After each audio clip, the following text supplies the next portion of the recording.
He's already thrown 2 tough innings. He's thrown 32 pitches. Here at the end of a long season, he threw an inning last night. The most innings he's ever pitched as a relief pitcher in his young career is 2 2/3. The Twins want him to pitch a 3rd inning here and hold this lead. As a starting pitcher, he often threw 7, 8 innings in games. But this year, he'd been more often than not 1 inning at a time. Well, I think if you're Gardenhire, you say to yourself, I can use him right here. If I can go up 2-0, I don't need to use him on Friday. Give him a couple of days off. And I think that's what he's doing. Right on the outside corner, it's quickly 0-2 to John Olerud, who is 1 for 4 in the game. And now Gardenhire pacing down there. I mean, he would, I'm sure, prefer not to use Nathan right here, but he's going for it. You have a chance to go for the jugular right here against the Yankees. And that is, and you mentioned it, Joe. He's proven you right. At the head of the telecast, you said, although it was a huge game for the Yankees for obvious reasons, you thought it was just as huge for the Twins to keep their foot on the neck of the Yankees, because it'd be tough to do anything other than split at the Metrodome. Correct. So I think that, you know, he understood that too. Again, I think they're ready to compete with the Yankees, meaning all the players, Gardenhire, they know what they have to do.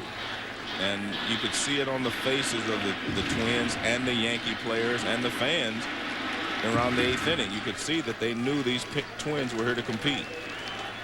They feel like they can compete with the Yankees. Miguel Cairo is on deck. Derek Jeter due up 3rd in the inning. Alex Rodriguez would be due 4th.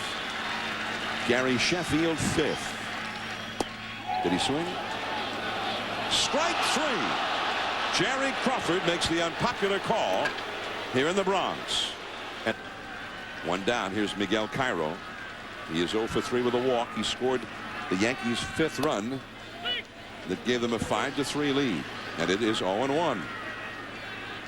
The Yankees have some lefties to whom they could go. They've got Kenny Lofton, Bubba Crosby, and switch hitters Tony Clark and Enrique Wilson.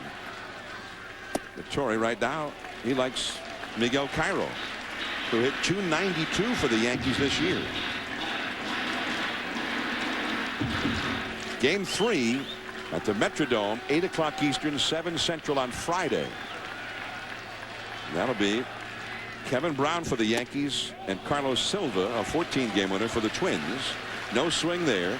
1 ball, 1 strike. There's Derek Jeter on deck. John, the last base hit the Yankees had was A-Rod's 7th inning single. Well, the Twins bullpen has no-hit them for 5 innings since then. That was when Radke was removed from the game after that single by A-Rod. The hard slider in the dirt. Now it is 3-1. That last pitch, by the way, made it 2-1. Now it is 3-1.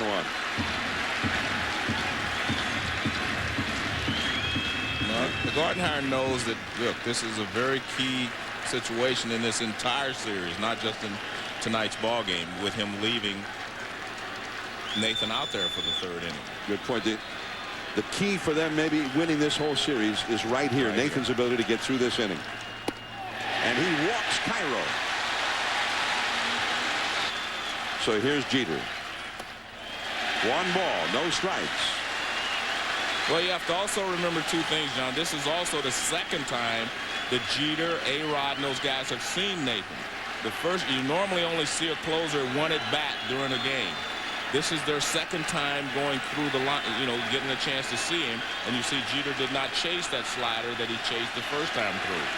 Jeter has 1 home run tonight. He's had 1 hit, 4 at bats. Tries the slider, hangs it high. And the Twins bullpen is now getting ready. Yeah. The left-hander, J.C. Romero. See, I think you have to do this. I don't think you can, again, risk using Nathan this long and not close this game out. But those last 2 pitches especially, and for that matter, the last one to Cairo, that had to send off some alarm bells. Well, the alarm goes off because he's throwing a lot of sliders as well. That tells you he doesn't have the same confidence in his fastball that he had, you know, when he came in the game earlier. And that's natural because he is a little tired now. 2 1/3 innings for Nathan. Last year when he was with the Giants, he had a 2 2/3 inning game in the middle of the season. That's the longest he's ever pitched as a reliever. 3-0. So now he's on the verge of moving the possible tying run into scoring position as Jesse Crane now replaces the left-hander Romero in the bullpen. Well, I think you're in a situation now, if you're Joe Torre, obviously he's going to take 3-0, but I think you either have to make him take 3-1 or send the runner. And that is the 8th consecutive pitch out of the strike zone from Nathan. He got a first pitch strike to Cairo, and he has not thrown a strike since. 1 ball, no strikes. That's 9 consecutive pitches out of the strike zone from Nathan. Cairo, the possible tying run at second. Jeter, the possible winning run at first. And it's a tough situation for A-Rod, John, because he's thrown 9 straight balls, and you know if you swing at one and hit the ground ball, you're out of it, but you know if you get a good pitch to hit, you should be swinging. Got the corner on that one. I think that was a smart move there by A-Rod to go ahead and take that pitch. Guy had thrown 9 straight balls, and he throws 1 strike, you hit a ground ball, and you're out of it, then the ball game's over. I think you have to do that.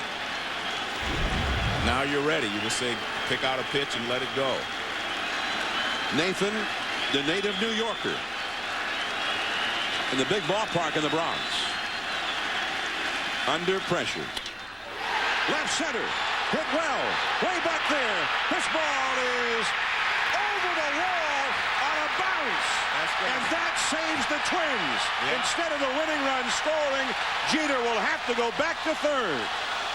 When it bounced over, it cost the Yankees, just as it cost the Twins when Koski's ball bounced over in the 8th inning, on which a run would have scored. And a great job there by Alex Rodriguez. That was team baseball. He did not swing at the first strike he saw after the guy had thrown 9 straight pitch balls. He waits, he gets a hanging slider, and he rips it up the gap. And you're right, the Yankees are robbed of the game-winning double. So now Matsui will come to the plate against Romero.